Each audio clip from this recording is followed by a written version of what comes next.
রাজধানীর বসুন্ধরা আবাসিক এলাকায় জাতীয় নাগরিক পার্টির মুখ্য সমন্বয়ক সার্জিস আলম সহ সাধারণ শিক্ষার্থীদের ওপর হামলার ঘটনায় জড়িতদের বিরুদ্ধে আইনি ব্যবস্থা নিতে ৭২ ঘণ্টার আলটিমেটাম দিয়েছে নর্থ সাউথ বিশ্ববিদ্যালয়ের শিক্ষার্থীরা।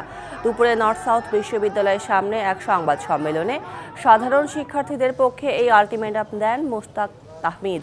এ সময় সার্জিস সহ সাধারণ শিক্ষার্থীদের ওপর হামলাকারীদের বিচার দাবি করেন তিনি। বর্ণনা দেন পুরো ঘটনার। এই হামলা পরিকল্পিত উল্লেখ করে তিনি নর্থ সাউথের সাবেক ও বর্তমান দুই শিক্ষার্থীকে দায়ী করেন।